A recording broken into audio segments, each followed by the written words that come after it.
Hi there, I am Alex Cunningham, and I will walk you through this Squarespace tutorial step by step. Are you looking to take your Squarespace website offline and wondering what options you really have?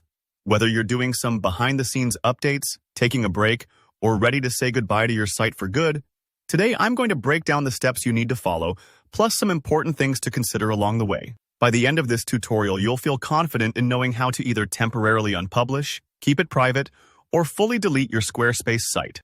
Let's jump right in with the temporary solutions. If you just need to take your site offline for a short time, maybe you're updating your content or fixing a design issue, the first place to go is your site settings. Head over to Settings, then look for Site Availability.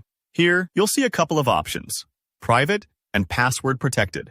Setting your site to private does exactly what it sounds like. It restricts access so only you and any contributors you've specifically invited and logged in can see the site.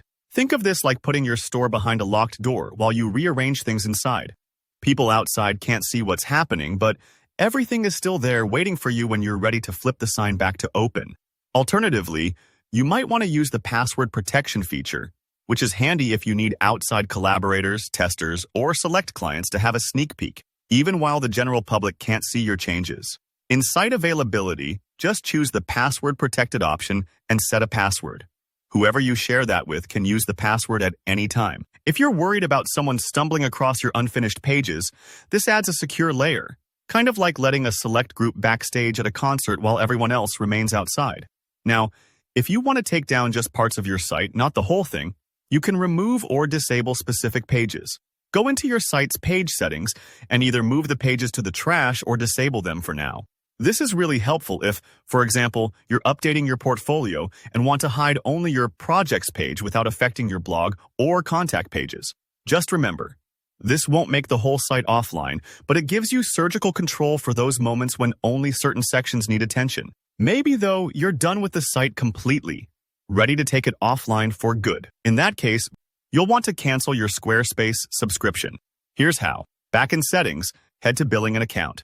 Click on Billing and you'll find the Cancel Website Subscription option. Squarespace will prompt you with confirmation steps, so make sure to read those carefully and follow through. This part might take a few moments, so don't worry if it seems slow. Once the cancellation goes through, your site will be inactive and visitors won't be able to see it anymore. Finally, if you want to fully remove all traces of the site from your account, you can delete it altogether.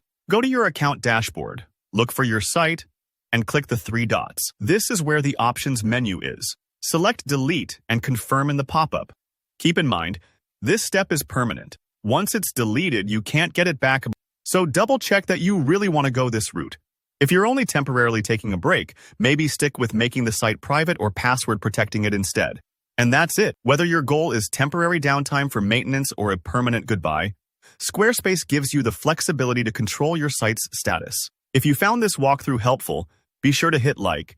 And if you have any questions or need advice for your specific situation, just drop a comment below. Don't forget to subscribe for more tutorials so you never miss out on mastering your website tools. Thanks for watching.